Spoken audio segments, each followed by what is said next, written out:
Chaim, nous nous trouvons Shabbat qui bénit le mois de Menachem Av et on va lire la parashat Pinchas.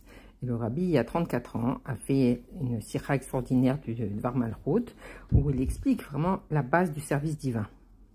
Et cette sikha fait suite à la sikha de la semaine dernière, Balak, où le rabbi explique dans cette sikha de Balak qu'on est tellement proche de la Géoula qu'on est comme sur le seuil de la porte, c'est-à-dire qu'on est vraiment à l'instant de rentrer dans la Géoula. Et donc cet exemple du seuil de la porte, c'est pour nous faire comprendre qu'on est au seuil de la délivrance, qui veut dire qu'on a déjà devant nos yeux toutes les prophéties qui se réalisent et on voit la Géoula, non seulement avec nos yeux spirituels, mais avec nos yeux physiques. On voit toutes les prophéties qui sont en train de se réaliser une par une. Et donc on sent qu'on est en une seconde, on rentre dans la Géoula, c'est-à-dire qu'on est sur le pas de la porte. Déjà la porte elle peut plus se fermer et on est déjà dans ce passage-là. Et ça, on doit nous comprendre très profondément qu'est-ce que ça veut dire. C'est-à-dire que dans une seconde, dans un instant, on sera dans la Géoula et il n'y aura plus de galoute. Ça veut dire qu'on aura dans la Géoula, il n'y aura plus de libre arbitre puisqu'on sera que dans le Tov. Il n'y aura plus de choix entre le mal et le bien. Que à chaque seconde, on est tenté par le mal et on doit décider de faire le bien. Quand on sera dans la Géoula, c'est-à-dire dans une seconde, on n'aura plus ce choix-là.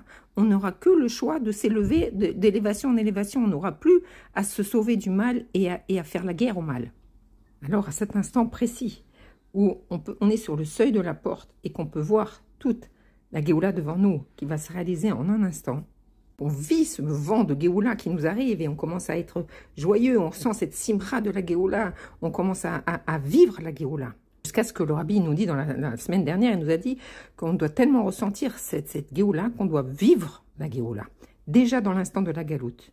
Et là vient le libre arbitre. La personne, elle peut, au lieu d'avoir le visage tourné vers la Géoula, se tourner et voir la galoute. Et il va voir l'obscurité la plus grande de la galoute et être complètement perturbé par cette galoute. Parce qu'à cet instant précis, Akadosh Baruch Hu, il n'a pas annulé, il n'a pas fait la shrita au Yetzirah. Donc le mal, il est de tout son pouvoir.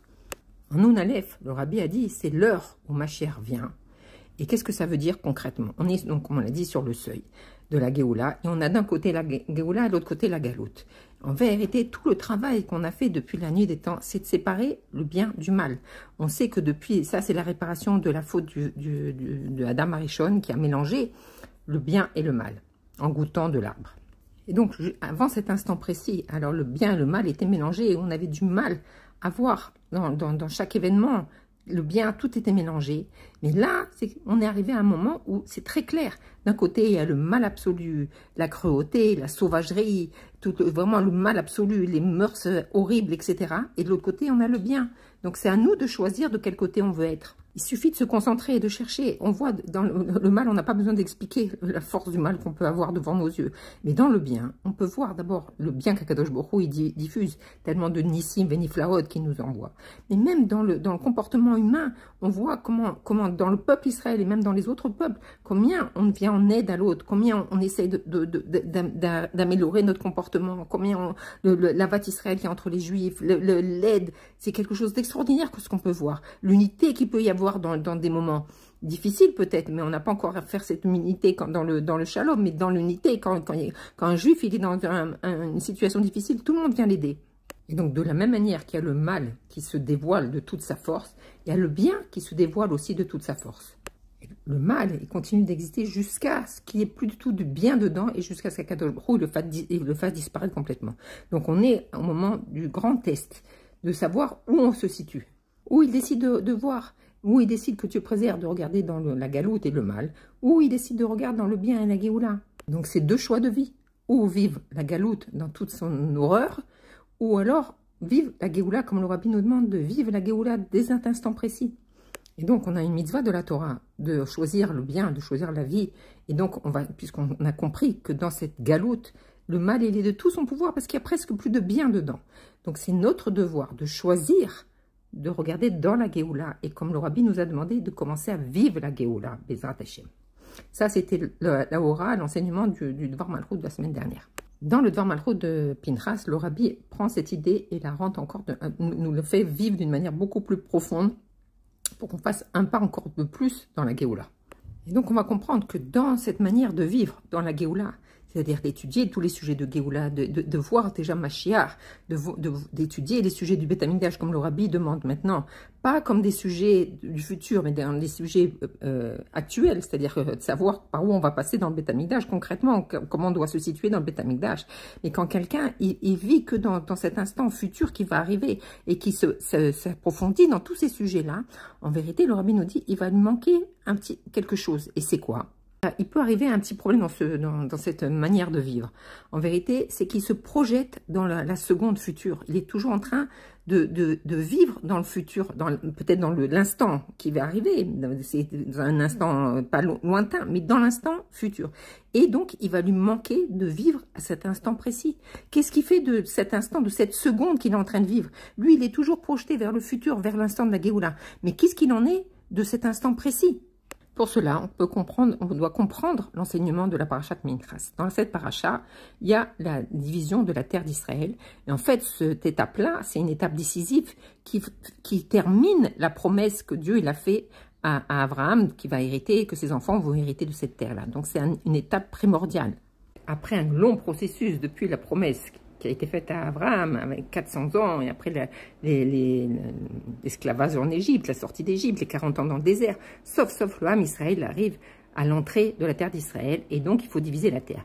Évidemment que cette terre, elle est très très spéciale, et que chaque tribu, elle doit recevoir la terre qui lui convient par rapport à son nombre de personnes qui sont dans la tribu, par rapport à leur fonction, qu'est-ce qu'ils font, si c'est une tribu qui va s'occuper de l'agriculture, une tribu qui va s'occuper de garder des moutons, une tribu qui va faire du business avec le reste du monde, qui a besoin de porc, etc.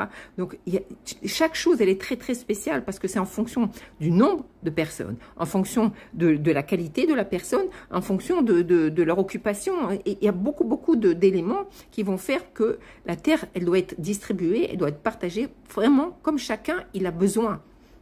Et on sait que la terre d'Israël, on dit qu'elle contient tout le monde entier. Elle a toutes les qualités du monde entier. Donc comment partager cette terre pour que ça soit équitable pour chacun et que chacun il soit heureux de recevoir sa terre? Intervient vraiment la demande d'Akadosh Baruch Hu que cette terre, elle soit divisée que par le Goral, que par l'intermédiaire du Goral. Et comme ça, il n'y aura plus de doute, chaque personne du Ham Israël comprendra qu'il a reçu la meilleure part qui lui revient et comme il a besoin. Mais c'est surprenant parce que le Goral, c'est la loterie. Comment ça peut être vraiment adéquat et tellement précis dans ce cas-là? Et là, on comprend que cette paracha elle est très actuelle, puisqu'on sait que dans un instant, Mashiach va venir et qu'il y aura encore le partage de la terre d'Israël. Donc, quand on lit la paracha, on vit l'événement dans lequel on va être dans une seconde. Et on sait que cette division, elle devra se refaire, parce qu'on sait que la Tid Lavo, on va être pas divisé en 12 tribus, mais en 13 tribus. Donc, d'abord, Melech HaMashiach, il va nous dire de quelle tribu on est. Il va y avoir Kibbutz Galuyot, chacun il va savoir sa tribu. Et ensuite, il y aura ce partage de la terre en 13 tribus, puisqu'on sait que la tribu de Lévi va avoir aussi une part dans l'héritage. Bien sûr, toute cette étude, elle nous propulse directement dans la Géoula, elle commence à rêver, puisqu'on sait que ça sera chacun, il aura sa terre, et que ça sera le shalom, et ça sera quelque chose d'extraordinaire. Mais le Rabbi nous dit, là, il y a encore un problème. Et donc, le Rabbi nous explique que quand tu vis cette division de la terre, et que tu ressens la Géoula, et que en vérité, tu vis dans l'instant futur, pas dans l'instant présent. Et ça veut dire que tu transformes, que la Torah, elle a une réalité dans le futur, mais pas actuelle. Quel est l'enseignement de la Torah? Chaque jour, on doit avoir l'enseignement de la paracha de la semaine, pas pour l'instant d'après. On doit voir, à cet instant précis, je dois utiliser l'enseignement de la Torah. Donc, c'est obligé qu'il y ait l'enseignement de cette paracha pour cet instant précis, c'est-à-dire un instant avant la Géoula, cette seconde précise. Donc, on doit bien faire attention de pas seulement vivre la Géoula dans l'instant futur, mais de ramener la Géoula dans cet instant présent. C'est-à-dire, je dois vivre la Géoula, mais dans le présent, pas dans le futur. Pour comprendre tout cela, le Rabbi ramène une histoire qui s'est passée avec le Rabbi de Tzemar Tzedek, qui est le 3e Rabbi de Chabad. Et d'ailleurs, le Rabbi porte son nom, le Menachem Mendel. Et donc, un de ses chassides, un grand chassid, est venu voir le Tzemar Tzedek et lui a demandé de faire son alia. Pourquoi il voulait faire son alia? Pour, une fois qu'il avait atteint un niveau spirituel assez grand, le but de tout, c'est d'arriver en Eretz Israël. Mais il faut savoir qu'en Eretz Israël, c'était un pays qui n'était pas du tout comme maintenant. C'était un pays où il était très difficile d'y vivre. Il n'y avait aucun moyen. On n'avait pas de quoi travailler, on n'avait pas de quoi manger. C'était une situation très, très difficile. Le Chassid demande la bracha au Rabbi pour monter en Israël, pour arriver à une plénitude dans le service spirituel. Et à la vraiment très surprenante la réponse du Rabbi. Il lui dit, Rabbi Hillel ibn Paritch, c'était le plus grand chassid de cette époque, il ne lui manque pas Eretz Israël. Pourquoi toi il te manque? Et s'il te manque Eretz Israël, alors fais ici Eretz Israël. Très surprenant, mais en vérité c'est exactement ce que le Rabbi nous dit, que si tu penses pour aller dans ton évolution, tu veux évoluer vers la Géoula, tu veux vivre déjà la Géoula, et donc tu veux déjà te projeter dans la Géoula, alors on n'est pas encore à ce moment-là. Il y a encore une seconde, on est encore dans la galoute. Mais il faut ici, tu ramènes la Géoula. Que ici, tu dois vivre cet instant présent avec l'air de la Géoula, si on peut dire. C'est surprenant, on pourrait se dire plus que dans une seconde, il va y avoir la Géoula. Alors on se prépare à ce moment-là, voilà, on attend que la Géoula arrive. Pourquoi on a l'impression qu'on revient en arrière, de vivre cet instant présent, alors que la Géoula va arriver dans l'instant futur. Et là vient le grand enseignement. C'est-à-dire que si c'est pas seulement qu'on doit penser que tout ce que fait Akadosh Baruch Hu, c'est son pour Kavod et que chaque chose, elle est importante, donc même ce moment-là, il est important. Mais c'est de penser que si on ne fait pas de cet instant précis un instant parfait, alors on ne se prépare pas à la Géoula. Si on veut vivre la Géoula d'une manière parfaite, il faut que notre préparation, elle soit parfaite et qu'on vive cet instant présent d'une manière parfaite. Et donc c'est ça l'enseignement fait de cet endroit Eretz Israël. Donc, pour comprendre comment vivre cet instant présent, encore une fois, on doit regarder la paracha de la semaine. Alors, comme on l'a dit, que la paracha de la semaine nous parle de la division de la terre d'Israël, et donc déjà, on peut déjà se projeter dans le futur et de voir la terre qu'on va recevoir. En plus, qu'on sait qu'on va recevoir des nouvelles terres, puisqu'on sait que jusqu'à maintenant, on n'a que les 7 peuples, on va avoir les 3 autres peuples qui vont nous être donnés. Comme le Rabbi l'a prédit, il a prophétisé que ces 3 peuples, ils nous seront donnés d'une manière de shalom et sans guerre. Où est l'enseignement de fait ici Eretz Israël? Et donc le Rabbi nous dit, pour comprendre l'enseignement, il faut voir comment la terre d'Israël a été partagée. Comme on l'a dit tout à l'heure, c'est écrit Rak par le Goral. C'est-à-dire qu'Akadosh Baruch Hu, il veut que sa terre elle soit partagée que par le Goral. Alors comment ça se passait? Il y avait 2 urnes. Dans la première, on mettait, c'était des morceaux de bois, sur chaque morceau de bois, on marquait le nom de chaque tribu. Ça, c'était quelque chose de facile. Et dans la deuxième, alors là, c'était beaucoup plus compliqué puisqu'on a dit qu'il fallait réfléchir. Il y avait tout un travail de déterminer, de partager les terres pour chaque tribu. Comme on a dit, ça dépendait du nombre de personnes dans la tribu, de leur fonction, de leur qualité. Il y avait beaucoup d'éléments qui rentraient en lieu. Donc, si c'est simplement par tirage au sort, on peut tirer une terre qui ne convient pas avec la tribu. Donc, ça paraît très surprenant de tirer au sort comme ça. D'ailleurs, on peut se poser la question comment ils ont fait ce partage-là, parce qu'il y avait tellement de données pour arriver à partager cette terre, ça fait partie vraiment de l'intelligence artificielle. Il y avait la qualité de la terre, la grandeur de la terre, les propriétés de chaque chose, c'est quelque chose d'extraordinaire. Et tout ça, ça a été fait grâce à Moshe Rabbeinu et les Rachamim. Ce qui est incroyable, c'est qu'il n'y avait pas de terre qui était équivalente, ni en taille, donc il fallait vraiment que ce soit très précis que... Quand ils ont fait ce partage, ils pensaient à la tribu qui allait vivre sur cette terre-là. Donc, comment tirer au sort une telle chose? Donc, en vérité, il n'y avait qu'une seule possibilité par terre. Mais comme Akadosh Baruch Hu, il a demandé que ça soit tiré par Goral, donc tout le côté préparatif qu'on a fait par l'intelligence, alors c'était la préparation, mais c'était pas comme ça qu'on a divisé la terre. Il fallait le tirage au sort. Donc maintenant, il fallait tirer le Goral. Qui c'est qui va tirer le Goral? Donc, pour que ça soit tellement d'une manière de vérité, pour que toute la tribu elle accepte, c'est donc le Nassi de la tribu qui vient tirer lui-même la terre qu'il va prendre. Comment ça se passait? Donc, qui c'est qui va tirer le pétek? Donc, comment ça se passait? Il y avait Elazar à Cohen qui était habillé avec les Horim et Tumim pectoral, et par roi Kodesh, donc ça s'inscrivait sur son pectoral, ce qui allait se passer, et lui est répété. Par exemple, la tribu de Naphtali va monter maintenant, et il va y avoir telle terre qui va aller avec lui. Et à ce moment-là, le prince de la tribu de Naphtali venait, et il mettait une main dans les noms des tribus, et l'autre main dans les terres, et ça montait exactement ce que le Kohen Gadol, il avait dit. Donc déjà on voit, c'était extraordinaire. quelle chance il y avait que chacun y tire le nom de sa tribu et, la terre qui avait été décidée par logique et qui a été dit aussi par le Kohen Gadol. C'était quelque chose d'extraordinaire. Qu'est-ce qui peut manquer dans ça? Mais tout ça, ça suffisait pas à Kadosh Baruch Hu. Kadosh Baruch Hu, il a fait encore des nissim pour que ça soit vraiment Emet de Emet. Qu'est-ce qui se passait? Au moment où donc on a pris comme exemple le chef de Naphtali, il mettait sa main dans une urne et l'autre main dans l'autre. Alors, en même temps qu'il tirait les deux papiers, les deux morceaux de bois en vérité, alors le Goral lui-même, c'est-à-dire la boîte, elle criait, viens monter maintenant, et monter maintenant la tribu Naphtali, et il lui a été attribué cette terre-là. C'est-à-dire qu'il y avait cette voix qui criait, en plus de toutes les preuves qu'il y avait encore une preuve supplémentaire. À tel point qu'il y a pas, pourtant c'était un grand camp, puisqu'il y avait 600 000 juifs, c'était énorme, que chacun il en pouvait entendre, tellement ça criait fort. Et donc, c'était vraiment une révélation divine à tel point que personne ne pouvait avoir un doute qu'il y avait eu quelque chose de falsifié ou que c'était pas juste, c'était éclatant. D'ailleurs, c'est écrit dans la Torah, c'était pas écrit avec le Goral, mais par la bouche du Goral. Donc, on voit bien que c'est le Goral qui disait « Je suis monté pour dire que telle tribu, c'est telle terre qui a attribué ». Vraiment un S extraordinaire. Mais en vérité, il y a une question qui se lève à ce moment-là. Pourquoi? On sait qu'Akadosh Baruch Hu ne fait pas des miracles pour rien. Et là, on ne comprend pas. Pourquoi ce miracle? Il a l'air superflu. On n'a pas besoin de ce miracle, puisqu'il y avait déjà tellement de preuves. Il y avait le roi HaKodesh, il y avait les ptakim qui montaient, exactement comme le roi HaKodesh. Pourquoi il fallait en plus qu'il y ait cette voix qui crie? Et le Rabbi va nous emmener très très profondément dans une pensée très très profonde.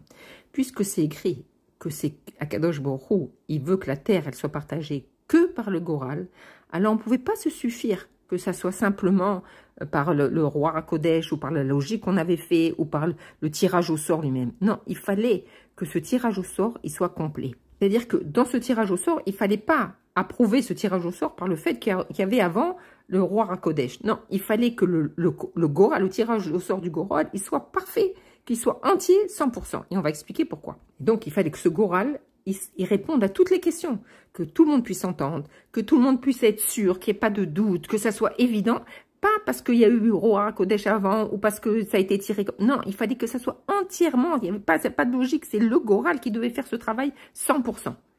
Et la grande question, c'est que le Goral, c'était qu'un intermédiaire, un moyen de diviser la terre. Mais le but, c'est de diviser la terre. Donc, pour cela, le Rav Ginsburg donne un exemple. Quelqu'un qui est dans sa maison, plus la maison elle est décorée, plus elle est belle, plus on dit que quelqu'un qui a une belle maison, alors ça lui élargit son da'at, etc. Quand il a la maison, il a tout ce qu'il faut. Mais quand il va sortir sur le chemin, est-ce qu'il va prendre ses meubles? Est-ce qu'il va prendre ses cadres? Est-ce qu'il va prendre pour aller d'un endroit à l'autre? Bien sûr que non. Il va partir avec des habits de voyage et sans s'encombrer de ses meubles. Et donc, il y a une différence quand on est dans sa maison et quand on est en voyage. Donc, le Goral, c'est pas le but. C'est le moyen. C'est comme si le chemin pour arriver au but. Le but, c'est d'arriver en Eretz d'Israël, que chacun possède sa terre, comme remplir la promesse que Dieu il a fait à Abraham, et que chacun il puisse se délecter de sa terre. Ça, c'est le but, pas le chemin par lequel on va arriver. Le Rabbi pose la question, pourquoi Kadosh Baruch Hu, il a fait un tel nes, même des petits détails, jusqu'à ce que, peut-être c'est parce qu'il y en avait un qui avait un doute, alors il fallait remplir le doute de celui-là, parce que celui-là, il n'entendait pas. On fait des grands nissim pour le but, mais pas sur le chemin, quelque chose d'intermédiaire. Laura va donner encore un autre exemple, quelqu'un qui doit se rendre à la Beth Knesset. Est-ce que c'est important par quel chemin il va passer, ou par quel autobus il va prendre, ou s'il va aller en vélo, ou s'il va aller à pied? C'est pas important, le principal, c'est qu'il arrive à la Beth Knesset. Et là, justement, très surprenant, on voit justement, Akadosh Baruch Hu, il est très intéressé et très concentré sur tous les détails pour arriver au but. Le Rabbi va nous enseigner une base de service de Dieu, aussi bien dans la Torah Niglé que dans la Torah Takrasidut. Et le Rabbi rapporte au nom du Ragot Chover que dans la Torah, dans la Gdusha, il n'y a pas de sujet intermédiaire. Tout sujet est principal. C'est-à-dire que chaque chose qui est faite dans un but, on ne s'occupe pas seulement du but, mais chaque détail qu'on va faire pour arriver au but, il est aussi important. C'est un but en soi. Il n'y a pas de secondaire et principal. Tout est principal. Et pour expliquer cela, le Rabbi explique que quand on est sorti d'Égypte pour aller jusqu'en Eretz d'Israël, alors c'est un voyage long, et il y avait 42 étapes. Si je pars d'après la logique, est-ce que c'est important de savoir combien d'étapes il y avait et qu'ils sont passés par là, qu'ils sont passés par là, qu'ils sont passés par là? Aïka, c'est qu'ils sont sortis d'un endroit et qu'ils arrivent en Eretz Israël. Ça, c'est le plus important. Le but, c'est qu'ils arrivent en Eretz Israël. Le nom de chaque étape, quand ils sont arrivés, on nous donne le nom de l'étape. Et ensuite, quand ils repartent, on nous donne le nom de l'étape. Jusqu'à ce qu'il y ait une paracha entière, c'est la paracha de la semaine prochaine, c'est une paracha entière qui va nous expliquer toutes ces étapes-là. C'est comme si, que, par exemple, pour aller à Jérusalem, je prends le bus et je vais marquer. Alors, je me suis arrêtée à telle station et après, je me suis arrêtée encore à une autre station. Quelle importance? Je sais que ça me prend tant de temps, mais j'ai pas besoin de connaître le nom des stations. Et donc, d'après la Torah, on voit que chaque transport, chaque voyage et chaque arrêt, c'est une mitzvah, puisque c'est spécifié dans la Torah. Bien que c'est intermédiaire pour arriver en Eretz Israël. Mais bien sûr, tous ces noms-là, ils sont pas. En quoi ça nous intéresse? On va pas faire tout ce trajet-là avec les mêmes étapes. Alors, qu'est-ce que ça nous enseigne? Quand tu te diriges vers Eretz Israël, qui est un sujet de Gdusha, chaque pas que tu fais, il est fondamental. C'est un but en soi. Et chaque chose, il devient fondamental. Parce que dans la Gdusha, il n'y a pas du moins important, du plus kadosh, moins kadosh. Chaque chose, il est fondamental. Et donc maintenant, on comprend pourquoi le Goral, il était si important et comment il a été détaillé avec des miracles et tout. Parce que comme c'est quelque chose qui est une étape dans le but final, cette étape, la Torah Niglé, elle me montre le chemin par lequel je peux servir Dieu. Et la Chassidoute, elle me permet de prendre cette doucha et de la rentrer en moi pour me changer ma profondeur.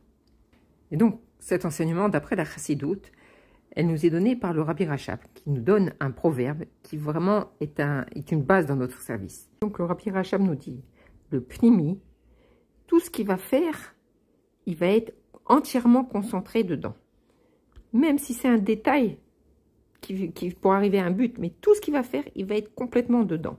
Et donc il nous explique c'est quoi le pnimi?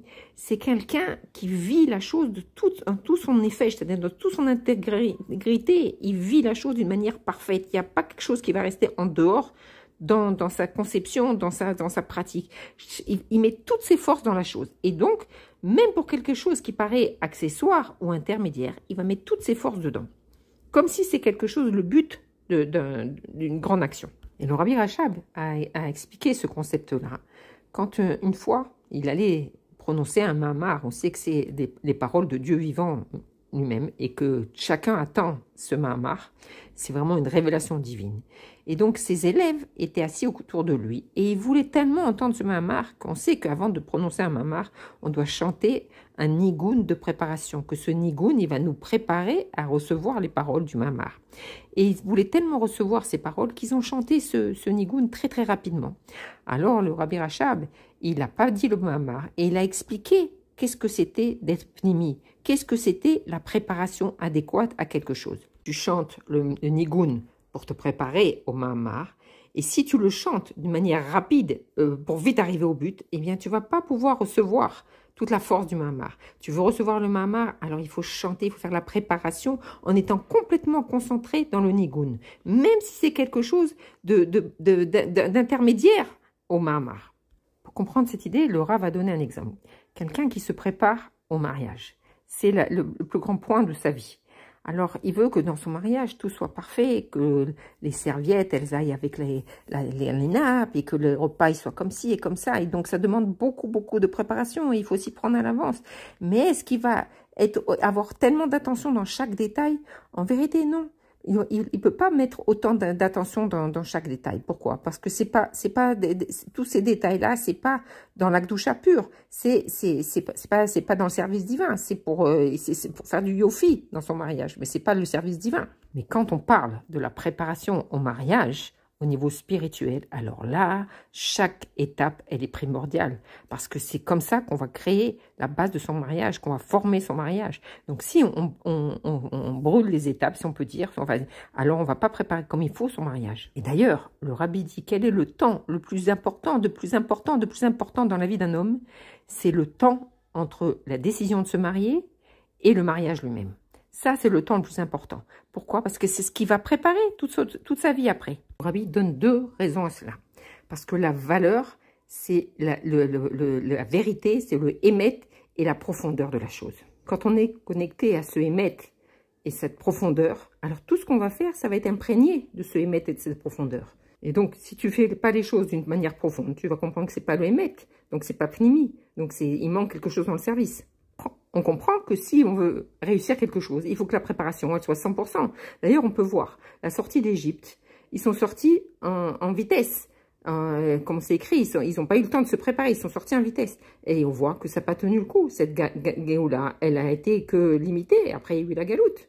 C'est pour ça que c'est écrit que dans la Géoula, on va sortir dans la Ménorah, dans le calme, dans le shalom. La Géoula, elle va arriver dans le shalom, elle ne va pas arriver quand on est dans le stress, etc. Parce que et donc, pour justement arriver à ce moment-là, il faut qu'on se prépare de la même manière. Et donc, c'est pour ça que cet instant présent, ces instants présents avant la seconde de la Géoula, ils doivent être vécus dans le shalom, dans la profondeur, dans le shalom. Et donc, ça, c'est déjà la première raison. C'est déjà extraordinaire. Et la deuxième raison, si tu veux arriver au but en étant concentré dans le but, alors il faut que tu te prépares à recevoir ces moments-là. Si tu n'es pas préparé à cet instant-là, alors tu ne pourras pas le vivre. Donc, il faut que ta préparation, elle soit comme si tu es dans le but, puisqu'il faut te préparer à ce moment-là. Et c'est tout aussi la vue de la chassidoute sur le chinour des enfants. Le chinour, il devrait commencer à 13 ans pour un garçon et 12 ans pour une fille. Pourquoi on les habitue depuis tout petit à faire Torah et Mitzvot? Pourquoi on fait allumer des bougies de Shabbat à l'âge de 3 ans? Et même comme le Rav il a raconté, même à l'âge de 1 an, le Rav il a déjà demandé d'habituer l'enfant à allumer les bougies de Shabbat. Parce que quand on s'habitue à faire les choses comme il faut, alors quand on arrive au but, alors on sait déjà les faire. On les fait sans problème, d'une manière très profonde. Donc on comprend que l'éducation, c'est une habitude. Donc, c'est la même chose avec notre paracha de la semaine. On lit dans la Torah la division de la terre d'Israël et donc on se prépare déjà à cet instant précis, on se prépare à cette division en sachant avec tout le sentiment qu'on met dedans, l'enthousiasme qu'on met dedans, que chacun il va recevoir la terre qui lui convient le mieux, ou que dans cette terre-là, c'est écrit que la terre que chacun elle va recevoir, ça va comprendre toutes les autres terres, c'est-à-dire comme il a expliqué comme le mini-Israël, quand on va visiter le mini-Israël, on voit tout Israël dans une petite portion. Eh bien la même chose, chacun de nous, il va hériter de l'antériorité de toute la terre d'Israël. Toute la terre d'Israël, elle va être comprise dans chaque parcelle. C'est quelque chose d'extraordinaire. Donc, comme on l'a dit, c'est pas de lire tous ces événements-là pour sentir ce regesh, ce sentiment de la Géoula, mais de se poser la question, qu'est-ce que ça me donne comme enseignement pour l'instant présent? Comment je vis l'instant présent dans cette paracha? Alors, c'est ça l'enseignement, c'est que déjà, dans cet instant présent, je dois me concentrer, me préparer d'une manière entière, comme il insiste beaucoup sur le mot « mounar », c'est-à-dire être inclus dedans, rentrer complètement, que chaque chose que je vais faire, elle soit imprégnée de cette gdoucha, dans pensée, parole et action, et ça va me permettre de me préparer comme il faut pour arriver au but final. Et là, il peut y avoir un problème. On peut se dire, alors si je dois me préparer à cet instant présent, être concentré sur cet instant présent, alors, je ne peux pas en même temps me projeter dans le futur. Apparemment, ce qui est important de faire, c'est de me concentrer sur le moment présent. Et alors là, on va se dire, alors cette sikha de cette semaine, elle va en contradiction avec la sikha de la semaine dernière, puisque dans Balak, le Rabbi nous dit qu'on doit se projeter dans la Géoula, attendre la Géoula, voir la Géoula de nos yeux, voir que dans un instant, on va y être. Et là, on voit qu'il faut se concentrer sur le moment présent. Alors, qu'en est-il ? En fait, la réponse, elle vient que cette étape-là d'aujourd'hui, c'est une étape suivante. D'abord, dans un premier temps, il faut se concentrer sur le but. Le but, c'est la Géoula, sentir le sentiment de la Géoula, commencer à vivre la Géoula. Et une fois qu'on est déjà dans cette atmosphère-là, qu'on est dans l'atmosphère de la Géoula, qu'on attend la Géoula, qu'on vit la Géoula, alors il faut maintenant, c'est-à-dire une fois qu'on a attiré on se projette dans le futur, il faut amener le futur dans cet instant maintenant. Maintenant, le but, c'est d'amener la Géoula dans l'instant où je vis maintenant. Qu'est-ce que je dois faire à cet instant présent? Alors, si je suis concentrée sur l'instant présent, comment je vais me projeter vers l'instant futur de la Géoula? Alors, pour cela, il faut comprendre que ce qui définit l'instant présent, comme il le dit, c'est Mounar. Mounar, ça veut dire poser, concentrer.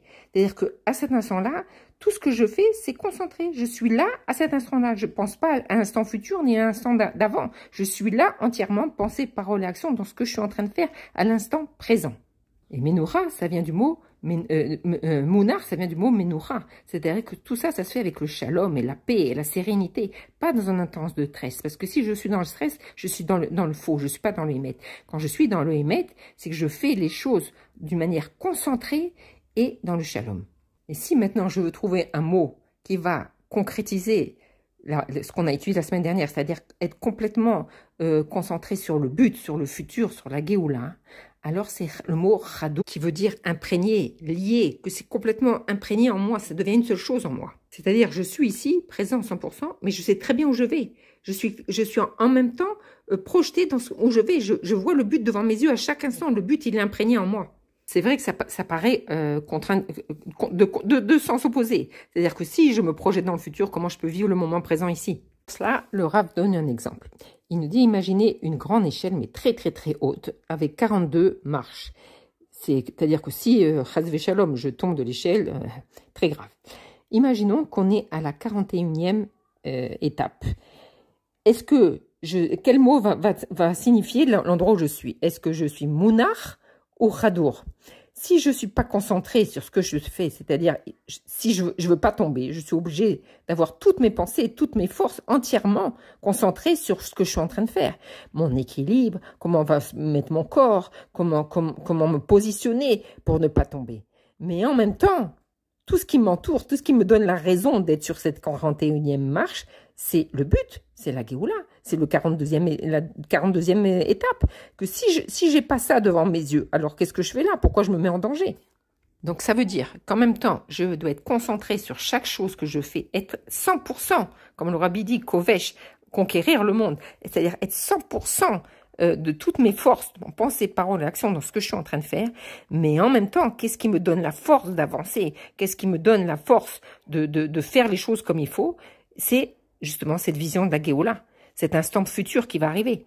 Donc d'un côté, je dois faire attention dans chaque chose que je fais et pas le faire d'une manière pas adéquate, c'est-à-dire rapidement. Imaginons si dans cette échelle-là, si je me mets à courir sur l'échelle, que Dieu préserve, je peux tomber. Donc je ne dois pas faire les choses d'une manière vite fait, par-dessus l'épaule comme on dit, mais d'une manière très concentrée.